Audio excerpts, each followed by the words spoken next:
Senadores, amanhã está previsto a entrega do relatório, não é? E qual a expectativa para esse relatório depois de 6 meses de trabalho? O que vocês esperam? Olha, 6 meses exaustivos que, de uma certa forma, nós tivemos aí vários vazamentos. Não foi esse último do relatório, né? Não é a primeira vez que isso acontece.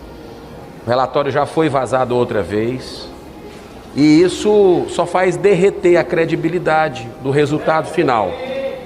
Mas é fundamental que, mesmo nós estamos aqui, senadores que participaram de forma ativa dessa CPI desde o início, com muita responsabilidade, cada um com as suas visões políticas diferentes, abordando temas, mas uma coisa nos uniu de forma muito preponderante, que foi a busca de toda a verdade, e não apenas uma parte da verdade. Hoje, nós estamos fazendo a última oitiva, acabou agora a última oitiva, e o final foi melancólico.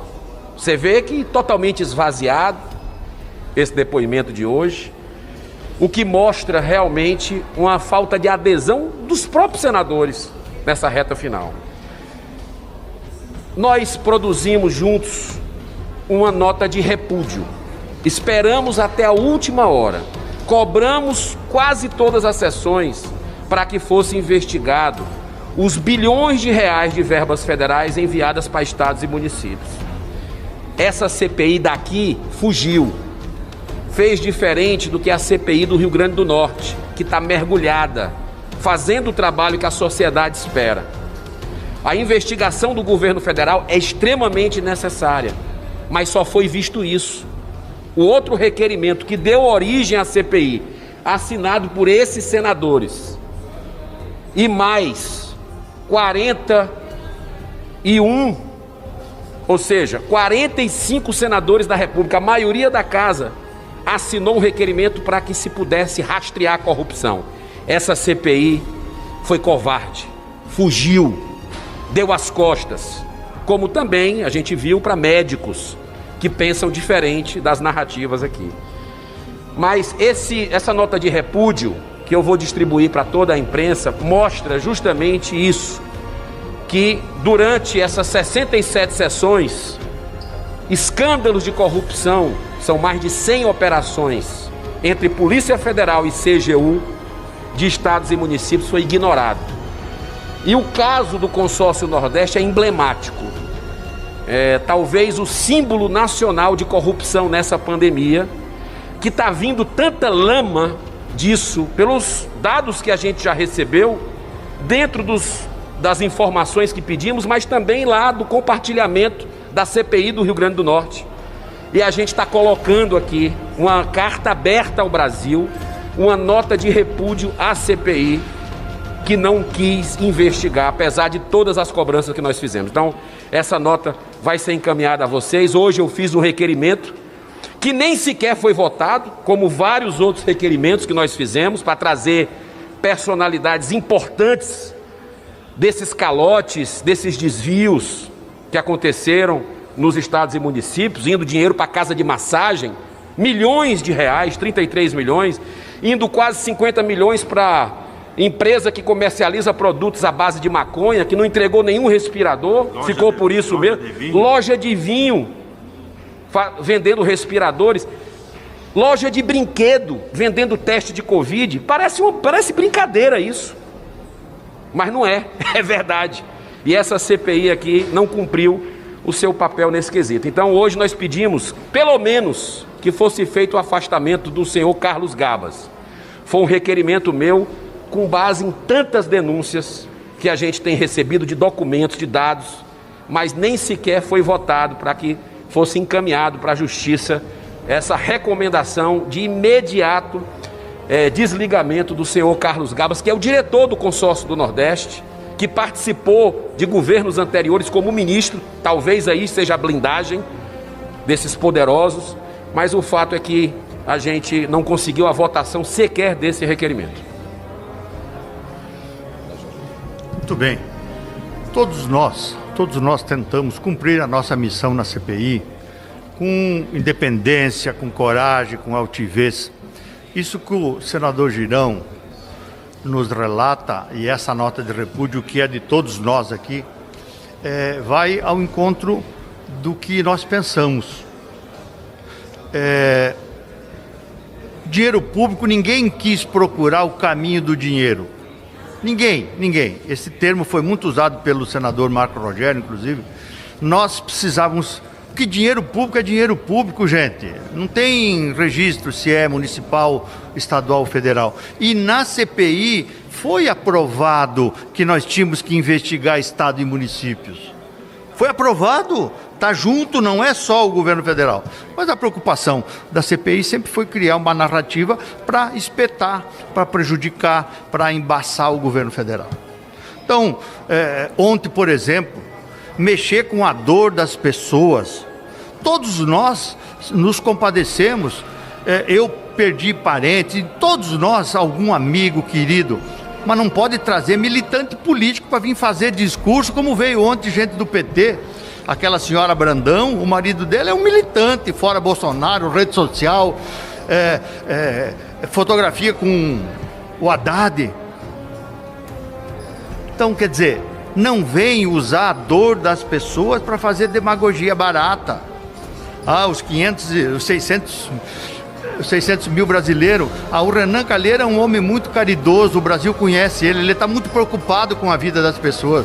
Está preocupado a fazer politicagem, a fazer palanque política, a fazer espuma, a fazer narrativa para condenar o governo. Terminou. Vamos ver o relatório que ele já vazou para a imprensa, não sei quem que vazou. Todo mundo sabe, menos os senadores. Enfim, nós estamos cumprindo a nossa missão, vamos cumprir, vamos votar direitinho para que a população brasileira saiba. Vamos ver a tipificação de crime ali. Eles fizeram uma lista, um rancho de tanto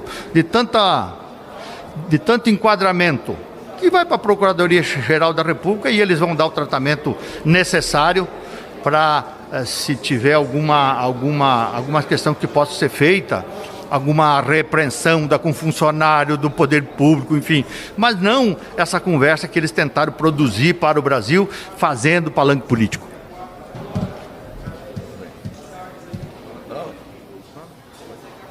Bem, boa tarde a todos.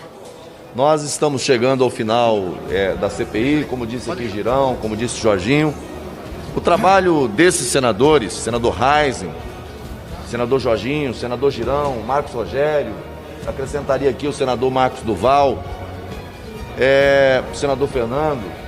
O nosso trabalho o tempo todo ali foi no sentido de aprovar os requerimentos de convocação de membros do governo federal e de pedir que, nos termos do requerimento do senador Girão, também se aprovasse a convocação de gestores estaduais, de gestores municipais, de empresários que negociaram e que se envolveram em falcatruas. Há um antro de corrupção com elementos fáticos, com robustez probatória, mas que o comando da CPI escolheu proteger, não investigar. Esses senadores que estão aqui o tempo todo nunca se negou a aprovar requerimentos que o G7 queria para convocar representantes do governo federal, porque o governo federal não tem por que se negar a comparecer à CPI para prestar depoimentos. Aliás, fez isso toda vez que foi convocado.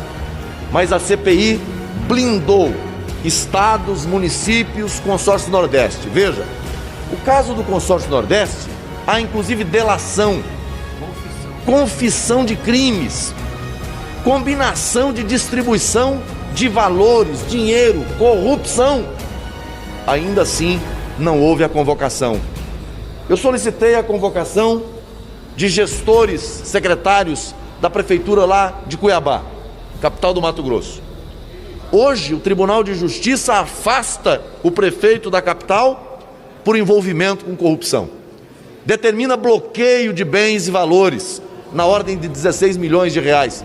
A CPI nunca quis investigar. Santa Catarina, 33 milhões de reais para a compra de respiradores, e aí foram negociar numa casa de massagem do Rio de Janeiro. Veja, Veja o modus. Casa de massagem do Rio de Janeiro vendendo respiradores para o governo de Santa Catarina. E não recebeu nenhum. Lojas de vinho vendendo respiradores para o governo do Amazonas. 9 estados do consórcio Nordeste, incluindo o estado de Alagoas, governado pelo filho do relator da CPI, comprou respiradores pelo consórcio Nordeste, pagou antecipado sem licitação, não recebeu nenhum, e ali a delação apontando para um combinado de pagamento de propina. Tudo verba federal. Tudo com recurso federal. E a CPI não quis investigar. É um fim melancólico. É a CPI das narrativas e a CPI da frustração. Porque os brasileiros sérios realmente queriam ver aqui o apuratório em relação ao que fez o Ministério da Saúde, ao que fez o Ministro da Saúde, mas queria ver também gestores estaduais, distritais, municipais, prestando contas aqui dos bilhões de reais que foram encaminhados aos estados e municípios. Então é um fim triste, porque a CPI não cumpre a sua missão. E no tocante aos estados e municípios, o final da CPI é aquele tradicional: terminou em pizza. Sempre que tem uma CPI, alguém pergunta: vai terminar em pizza? Essa já começou em pizza, porque o comando da CPI escolheu não investigar a roubalheira, o que foi feito com os bilhões e bilhões de reais. Agora, nós estamos conversando, primeiro fazer um registro e cumprimentar a Assembleia Legislativa do Rio Grande do Norte, por ter instalado lá a CPI para investigar o que aconteceu com os recursos da Covid, inclusive do consórcio Nordeste. Está fazendo lá o que a CPI não quis fazer aqui. Nós vamos acompanhar de perto o trabalho deles lá na Assembleia Legislativa do Rio Grande do Norte, inclusive dando suporte e fazendo os encaminhamentos necessários a partir do conjunto apurado lá para a Procuradoria-Geral da República. Concluo aqui dizendo que, pelo relatório vazado do relator, é a maior peça de ficção que eu já vi. Peça de ficção. Imputa crimes a quem sequer foi investigado na CPI, a quem não foi ouvido na CPI, e tenta enquadrar, inclusive, o presidente da República. Eles usam, inclusive, o termo genocídio para enquadrar o presidente da República, que sequer poderia estar sendo investigado no âmbito da CPI. E ele está fazendo aqui, senador Girão, aquilo que ele disse lá no começo da CPI, quando ele comparou essa CPI ao Tribunal de Nuremberg. Aliás, uma ofensa aos judeus. Aliás, uma ofensa histórica. Só a comparação é uma ofensa, é uma agressão. Mas ele fez lá essa comparação e, ao final, ele enquadra aqui agentes políticos no crime de genocídio. A palavra genocídio apareceu a primeira vez na história justamente nesse Tribunal de Nuremberg. Então, é uma peça de ficção, de narrativas, de jogo pré-eleitoral, que a gente lamenta muito. Essa CPI poderia estar contribuindo mais com o Brasil e com os brasileiros.